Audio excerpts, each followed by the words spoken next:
Hello, everyone. Welcome to my channel. My name is Teresa Bartelle, and I would like to welcome you to Bartelle's Financial Coaching. Today, we will be speaking with a young couple with two young children, and they will be discussing how their finances has changed since they united in marriage. Please sit back and enjoy the show. And if you like the content that will be presented, I will hope that you will subscribe to my channel. Thank you so much and enjoy the show. Hey, Brandon and Tara, how y'all doing? Hello. Good. How you doing? I'm doing good. I want to welcome y'all so much to Bartelle's Financial Coaching, and we appreciate y'all so much for taking y'all time out on a Saturday to spend time with us to see what we can do to help America. Right. And so if y'all want to tell us a little bit about yourselves, how old you were when you got married, do you have any children? I was 24 when we got married. Brandon was 26, so we were a little young when we got married. We started dating. I was about 16. I think Brandon was about 18, so we started a little young, and we have two small kids. Okay, how old are your children? 1 and 5. Okay, and how long have y'all been married? 7 years. Okay, well, congratulations. That's good. Y'all made it across the 5-year hump. Yes, we made it. Yeah, y'all did it. Is there anything that you would like to add, honey? Well, one thing I can tell you is that's a great accomplishment in today's society to make it 7 years, because most people would try to get divorced, and they'd be young in their marriage, or this is not working out, irreconcilable differences, and they get divorced. So I think that's a testament to y'all faith, and also a testament to y'all devotion to each other. So great job. Thank you. Thank you. Okay, and Tara, do you work outside of the home? I do. I'm a behavioral health manager. Okay, and Mr. Brandon, what do you do? I am a partner delivery manager for a human capital management group. Wonderful. Okay, so both of you have wonderful jobs and are well established. Yes. So I'm sure that y'all are equipped to help America with their finances. Young couples with young children. And so we are family members, and we do recall when y'all got married. It was a very beautiful marriage and a very, very beautiful wedding. Right. And so leaning in towards the wedding, there were some things that Brandon kind of particularly the way he wanted things done. And honey, would you discuss with Brandon the reason is as to why he wanted things done the way that he wanted them done? Absolutely. So Brandon, I know one of the things, especially being a young man, we always like to take responsibilities. Most of us do like to take responsibility for ourselves, for our future families, and just trying to be the head of our homes, right? Right. So one of the things I can recall is that when you were about to, marry Tara, and y'all was, about to take that big step, you was kind of adamant about, not letting your parents kind of fund anything with your wedding. So can you kind of discuss that a little bit? Well, the reason why I was so adamant about it is because I took it as this is a good test for us prior to marriage. Because once you get married, you're not only sharing space, sharing last name or things like that, but you're also sharing each other's finances. And so since we never had the opportunity to work on anything financially together. So I was like, okay, this right here will be a good test run, so I can figure out what's your strong points. You can see what my strong points are. And then we can use this as a foundation to, as we get married, we'll know, okay, who needs to handle more of the finances, or who needs to be reassured about certain finances. So I wanted to have that opportunity to do that amongst ourselves, because at the end of the day, parents can help, which is greatly appreciated, but parents can't help all the time. So I wanted that to be the last resort, regardless of what's going on. And I use that same practice even now, that it has to be the last resort. I've already exhausted my options. She's already exhausted her options. And then we reach out outside for additional help. And thanks be to God, we have not had to use that safety net. So I pretty much operate as if it never exists. And so that's the main reason why we decided to go ahead and just plan it around our budget, plan around what we want to spend money on. And like I said, a lot of people just delegate people and say, okay, you just do this for our wedding, you do that for our wedding. But at the same time, we want to make sure that we maintain a strategic budget. So that way we had the final say so on everything. We never gave anyone like free reins to go and buy decorations and we just fit the bill. No, it had to be conversations upon conversations of like, this is what we've got. This is the threshold that you can use. There'll be some no exceptions to the rule, but at the end of the day, if you can't fit within that budget, then we'll do it ourselves.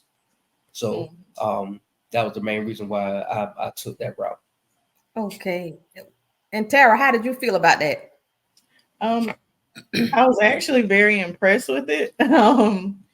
One reason is because it would have been very easy just to say, oh, okay, our parents can do it.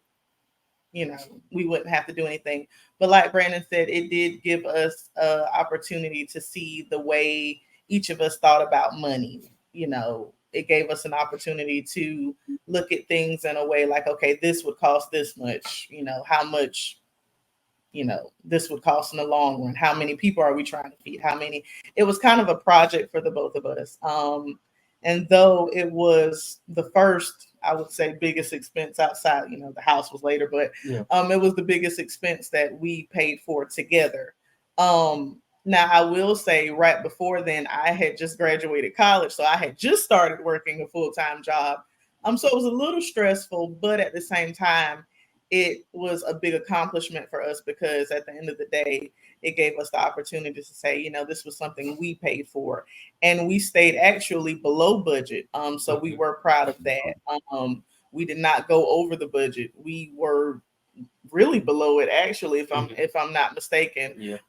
So I was like, wow, we're pretty cheap. But but now that we look back on it, we were like, we feel like we had a very beautiful wedding and we were able to stay below budget. And it gave us the opportunity to spend time together, thinking about what we want and what do we want things to look like. And it was it brought us closer together just about money. Some people feel like money can tear you apart, but I think it brought us closer together actually. Well, that is so good. And nowadays a lot of couples, and I won't just say women, but a lot of times females, we want to get married so bad, we want to be loved, and they don't consider the financial status of the person that they are marrying. Right. So because y'all planned y'all wedding together, did y'all look at each other's finances? Did y'all do credit reports? How did y'all budget for your wedding? Because a lot of couples get married and they don't discuss their financial pictures until after they say, I do. I would like to think we looked at that, but because we were both young, at the end of the day, we both knew that we didn't have much. We were kind of both starting out together. And I think that played a factor in it. We were both kind of starting from scratch. And so we knew what we had to work with. And so it kind of helped us like, okay, we already know we don't want to start off in the hole so much. Oh, yes. So if we know what our future goal is, we know within a certain amount of time, we do want to have a house. We kind of already had a plan. So I think that kind of helped. Okay. And how did y'all develop the budget for the wedding? Be honest with you, I think it just kind of happened organically. We got out the people that we wanted to actually head the things, as far as caterer, wedding planner, and because I feel like this, we lucked out that a lot of people actually knew us, and they would say, we'll do this pro bono. I was like, okay, cool, say no more. And so we just took our time and assisted one at a time. So at first we said, okay, we get married in September. I think we started around January of that year. We started the year before. Baltimore, as far as like actually outlining the people and actually having conversation with them. Yeah. So we secured the venue, made sure that fit within the budget. And then after that, it was like, okay, we got that taken care of. What's left that we can actually stay up under? And then once we secured the venue, to be honest with you, we found loopholes in between there to kind of do most of the legwork ourselves. We did a lot of running ourselves. Like we found we were on Pinterest, like looking at decor and finding the people to decorate, and was like, okay, can you do this? We already went to Hobby Lobby. We know how much the stuff is gonna cost. For how many tables, we know how much it's gonna cost. Can you put this together? And so we brought the stuff, and we kind of like, can you put it together? We don't know how to put it together, but we have the stuff. So we did a lot of the running ourselves, and we never disclosed our budget to anyone else. Yeah. Because why was that? The reason why is because if you tell them that's the budget, then they'll make it seem like that budget is all theirs. So we never gave anyone the overall budget. Right. We never gave them an overall budget. We told them exactly what we wanted, what we already researched, and the only thing we need you to do is put together. That's it. That is good. That is good. Smart. So Tara, what would you recommend to a young lady who has a strong man like you do, who kind of like would know we're going to stay in this budget? If it's not in the budget, it's a no-go. How would you recommend, what would you recommend to another young lady who has a strong man like you to say, no, this is how we're going to do it? Like some women, we kind of like feisty. We don't want to do it. We're going to do pushback. What would you recommend to a young woman how to fall in line with what her future husband is requesting for her to do? I would first ask her, what do you want to be remembered for? That you had a strong wedding or that you had a strong marriage? Yes. Amen. I like that. That's good. That's pretty powerful. What do you want people to remember? Because I think a lot of women, especially when they're planning their wedding, that's what they want to be remembered for, the actual wedding. And if she wants the glitz and glam, that's fine. If you can afford it, that's fine. But a lot of people are not going to remember that stuff. They're just not. You're not going to remember that stuff unless you look at the pictures. So I would tell a young lady, outside of that quote, if you trust him enough to say I do, if you trust him enough to say yes, trust him with this. Trust him to lead.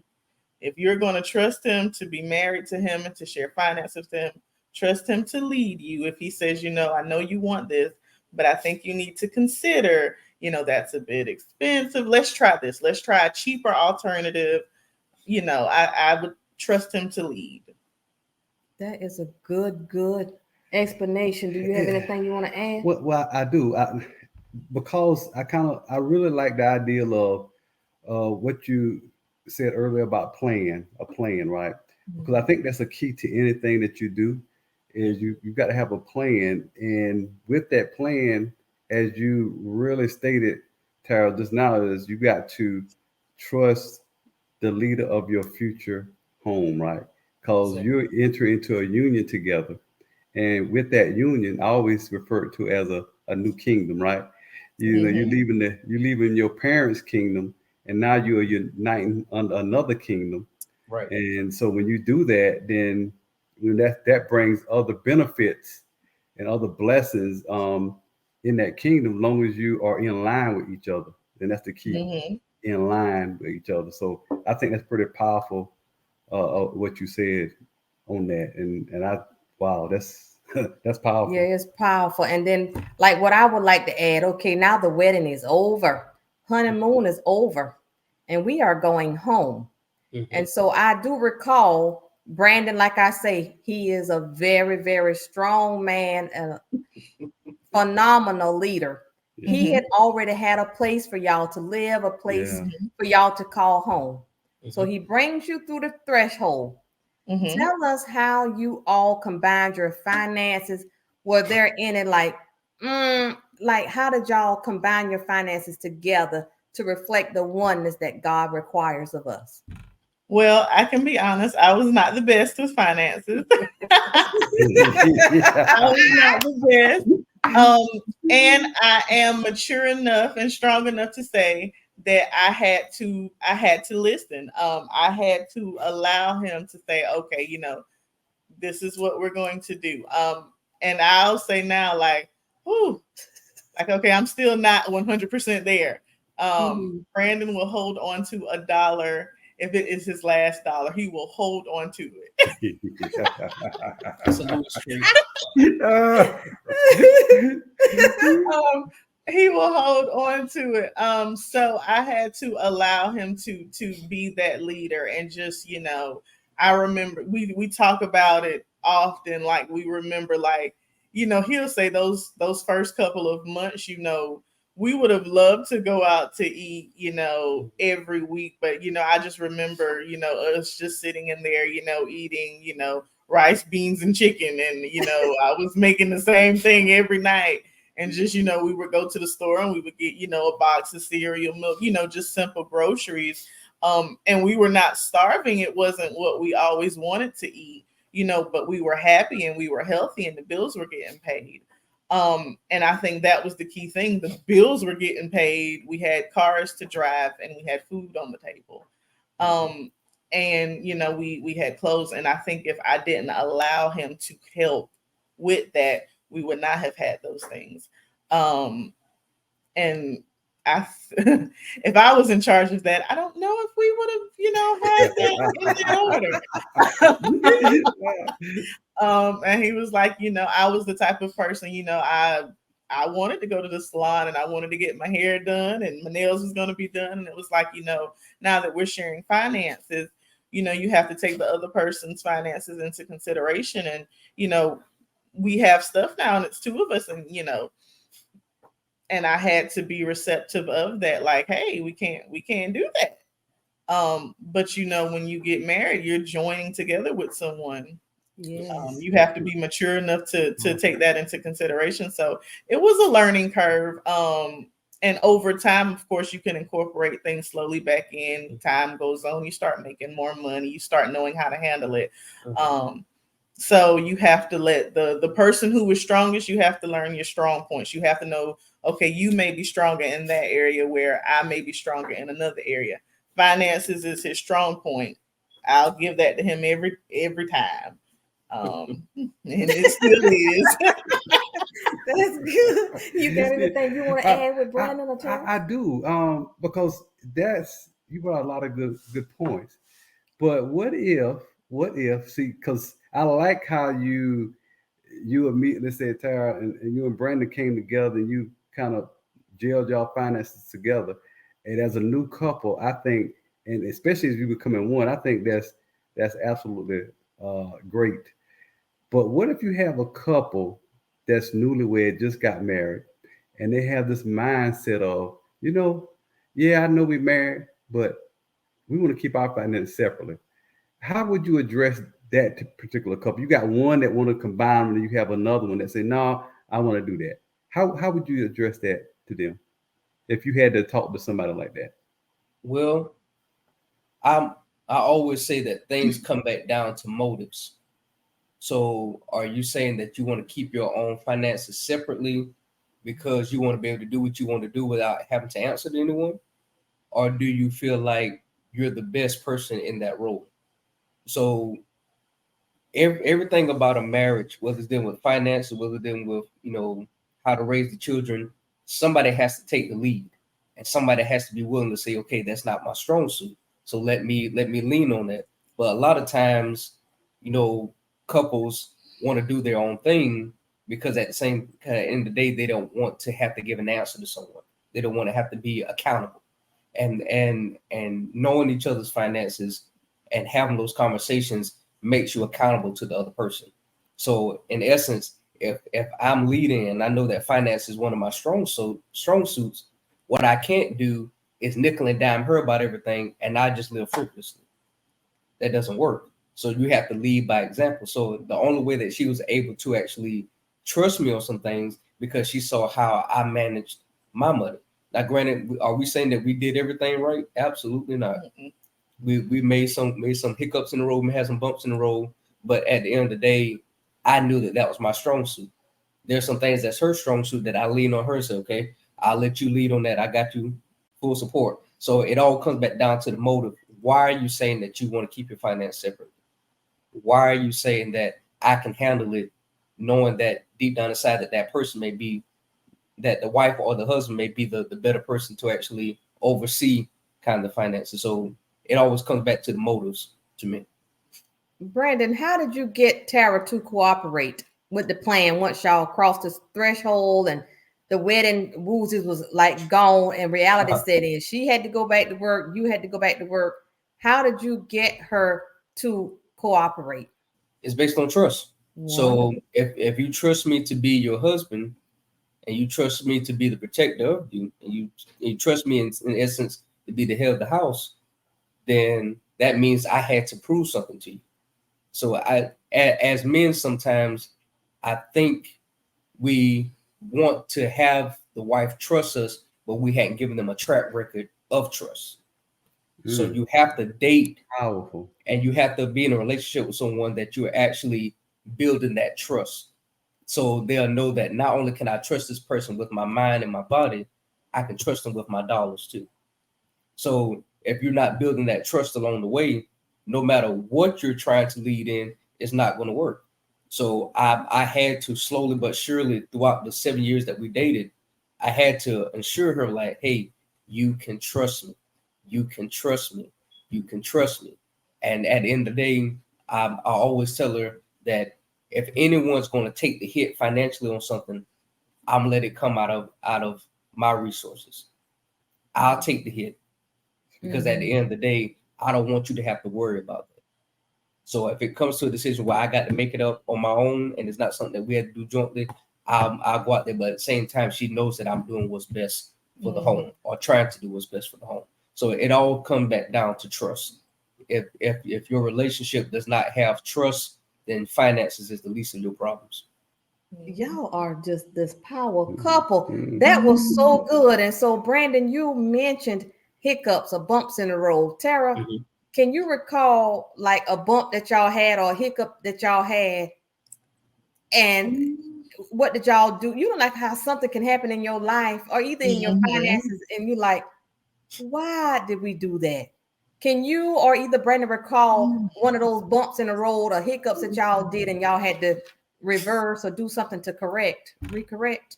The first one was we hadn't gotten married yet, but a friend of ours was selling a car.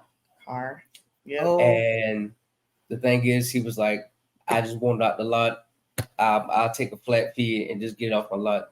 And I went, cranked it up, looked at it, and we knew it was going to need some work done. And something on the inside was like, this may not be the right thing. Yeah. But at the same time, she needed a vehicle because she was getting ready to start her internships. And so we only had one car, even though we wasn't married yet. We were a couple months. We were engaged. We were a couple months from the wedding. Yeah.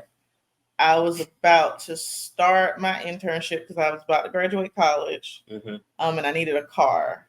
And so it was just like, okay, we're just gonna buy get this car. It's gonna be real quick, don't know how long it's gonna last. And I don't even know if that car lasted. No, it didn't even last maybe 2 3 months. Oh, I thought you were gonna say years. I did too. Whoa. No. And the thing is, we had got all the work done on it, and the whole time I was like, "This ain't right." This ain't. And I went against my gut. And so we did that. Had all the work done on the car, brand new tires, brand new battery, brake pads, and all that stuff, and got it up and running. And it just so happened that it ran hot one time, and it just crashed and burned. So I ended up taking that car to the salvage shop. Got my tires off there because luckily those tires were brand new, and they fit the tires of the car that I was currently driving. So I said, okay, at least I got this to fall back on. I took the tires. I dropped them off at my parents' house. I was like, here, hold this at the house until I need them. And so I got my work done out of the car, and I took the car to the salvage and watched that car, just get smashed to smithereens. Yeah. And I was like, that was a couple hundred, probably close to $1,000 worth of work going down the drain. So that was one of the hiccups that we had to kind of realize, like, you know what? That wasn't the best financial move. What would you do different, Tara? Now looking back on that, for the business, what would you do differently? Now looking back, probably would have just gone ahead and got a car. We were trying from a dealer. We were trying to just cut corners and okay, this is the cheaper route. This car may at least last a year, maybe 2 years. You know, it's cheap. It'll last us 2 years. We'll be married, you know. And sometimes you get what you paid for. Right. And it didn't last how much money, you know, it didn't last. And it was a waste. It was a loss. Mm-hmm. And it took us about, I'll say 3 or 4 months before we was able to find something actually from a licensed dealer. Yeah. So that's what y'all did. And so your wedding was that done debt free? Yes. Okay. Yeah, we brought the car before the wedding. Okay. So we had already brought the car before the wedding. So that was an expense before the wedding that we didn't technically budget for, I would say. We probably could have gotten it out the way beforehand, but we had brought the car like right before the wedding. Like it maybe was a couple of weeks before the wedding that we brought that car that we didn't budget for. So we sometimes kind of factor it in with the wedding, like, yeah, that car, don't forget that car. That was part of the wedding. Yeah, because it was part of the problem. But since Brandon, y'all got the car just blew up. You didn't budget for it. But once y'all got married and moved into your home, y'all was able to reset and get back on track, right? Yeah. As a matter of fact, I think we had the car that we got now before. We had to have it before the wedding. It came again. Yeah. Mm-hmm. Okay. We had it right before the wedding. Yeah. So that car that was totaled, or just, I would say total, just beyond repair, that had to be about a year before. It wasn't a year. It was like that summer, like June or something like that. Okay. But y'all recovered. And then Tara, did it help? Okay, so Brandon already had a place for y'all to live when y'all got married. Do you recommend to couples who might be listening to us now that before you get married, that the person that you're married is established? Like he's not living home with mom and dad, but he's proven that he's able to take care of himself. So because he had a place where he could take you after y'all got married, did that ease some of the stress and frustration with y'all when you first got married? I think so, yeah. I would recommend that solely because if something happened, God forbid, that the wife lost her job or something, he is able to take care of those bills because he has proven that he was able to do it before you got there. You know, if he was established, if he was already living there, if something happened where she couldn't work or, you know, she became pregnant and, you know, the pregnancy was hard and, you know, she had to be on bed rest or anything, she got sick and was on disability, you know, anything could happen. He was already able to take care of the home before she got there. So it's not like he needed the extra income. So I think that's important, that if he already has proven that he's able to handle a household, you know, she's the help me. She meets you. You are already, you know, she's the help. You are already doing it. She comes in to help. So I think it's important. Okay. Well, that's very, very good. And so now that you have beautiful angels that has entered the equation, Brandon as dad and head of house, how has having children affected your income and not your income, but your budget? How did y'all have to readjust?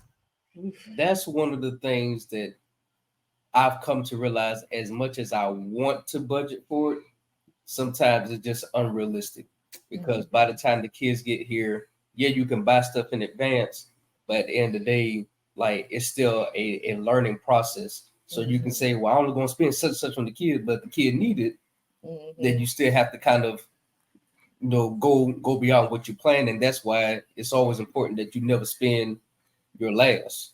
because you never know what has to be altered, what decisions, what plans have to be altered, and you got to have the cushion to actually take care of that. So it takes a while to get adjusted to. Like I said, you can buy Pampers, you can buy wipes, all those things ahead of time. But for instance, with our oldest daughter, she was born a preemie. So when we had the initial, when people first found out that she was pregnant, they was buying, like stage 1 Pampers or stage 2 Pampers, but nobody was buying, preemie Pampers. And then on top of that, you're thinking that, okay, I'm able to breastfeed this child, and then that breast milk is going to last for the duration. But if something happens where the woman is no longer able to produce, now you got to go to formula. So it's a lot of things that you have to factor in.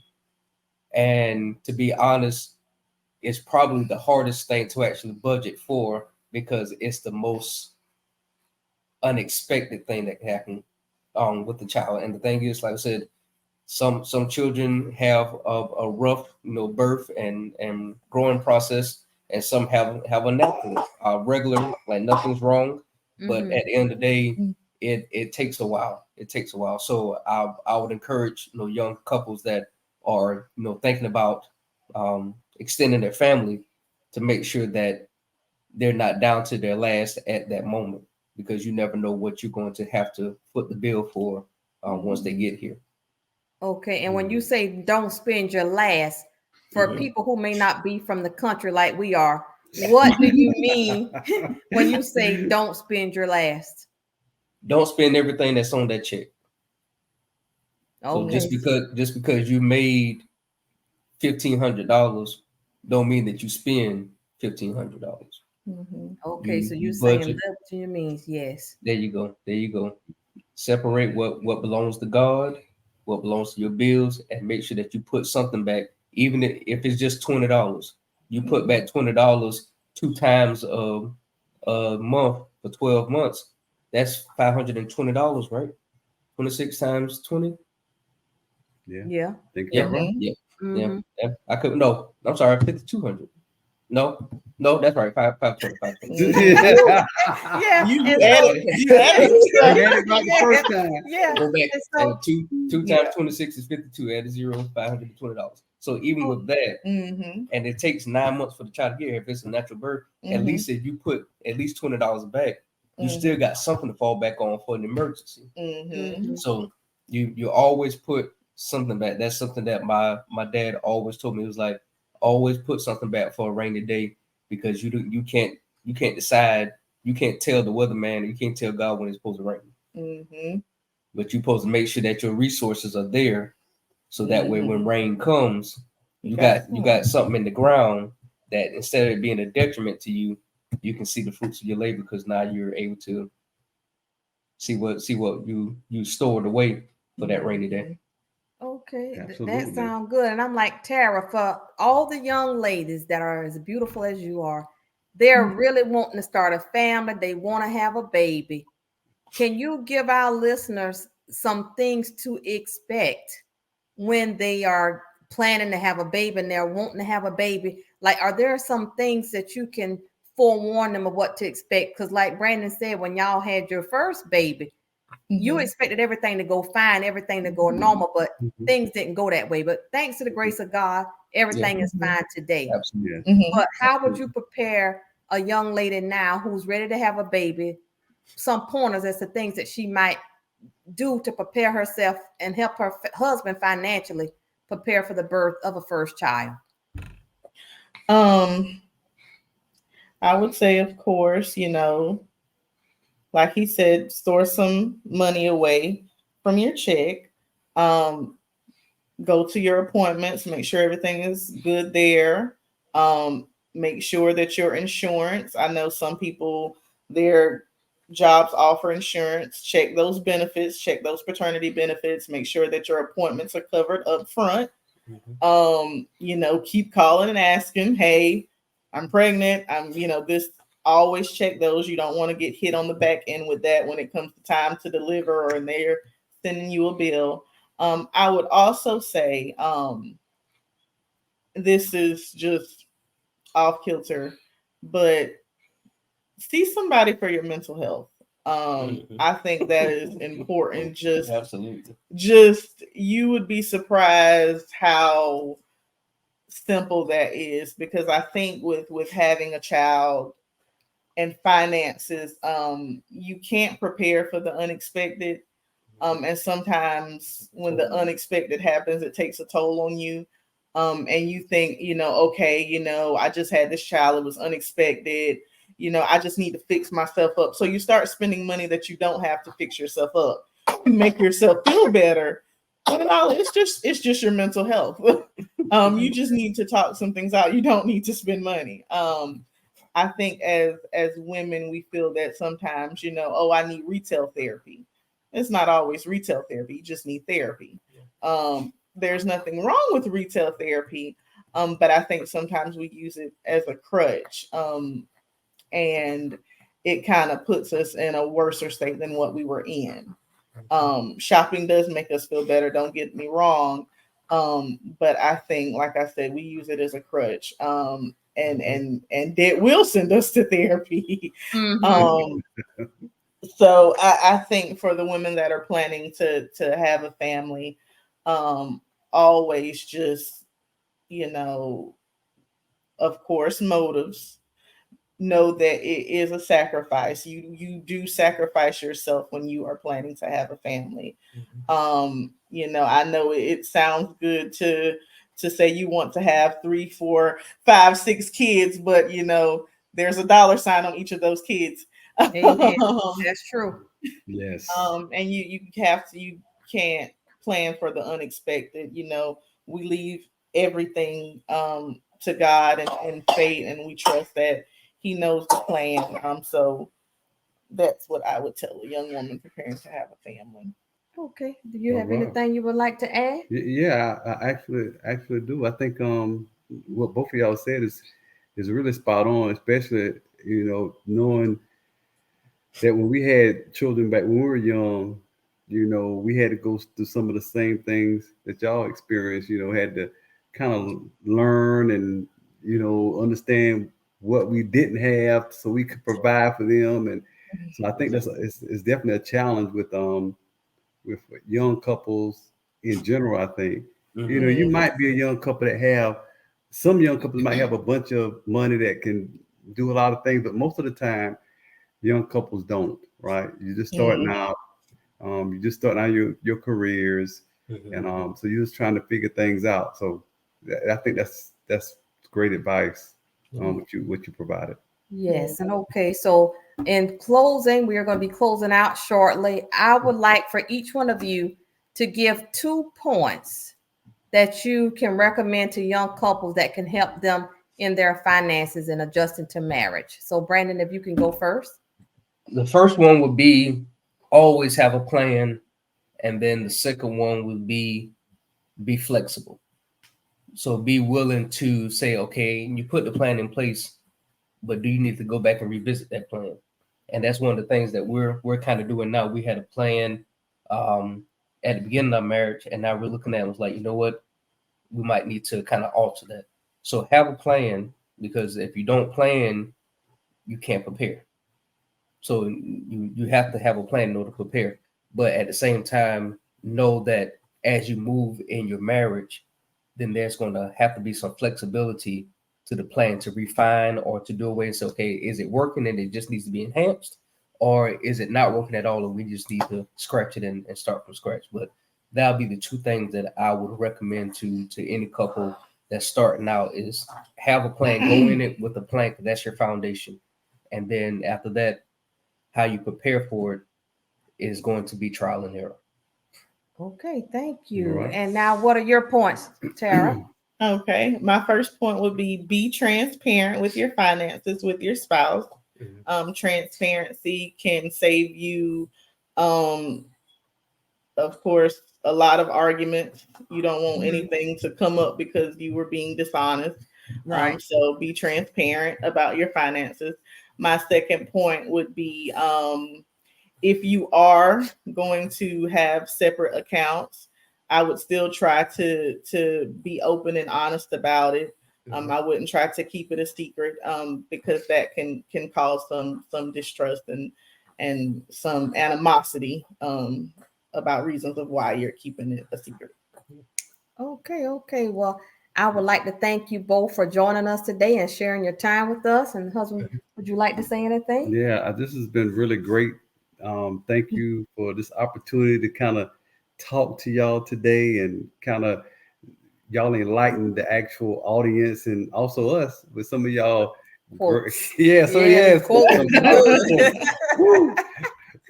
Oh, and also think about investing. Perfect. Yeah. The safest one is the trade options, so that way you never lose more than what you put in.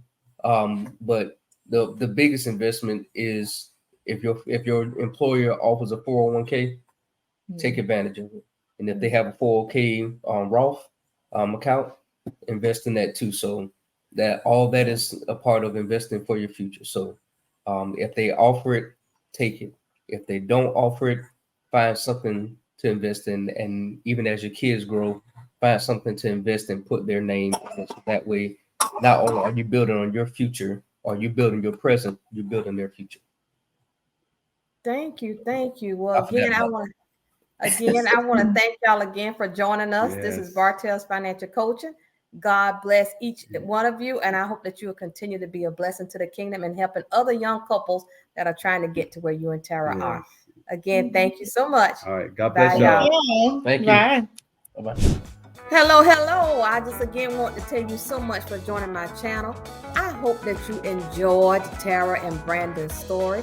I hope that you got motivated, but most of all, I hope that you received some type of inclinations of things that you can do that can help you in your marriage and in your financial future. If you liked what you saw and if you enjoyed my content, please hit the subscribe button below and subscribe to my channel. My next show will be on Thursday, and I look forward to bringing you information regarding your finances. God bless, and until next Thursday, take care and live a debt-free life.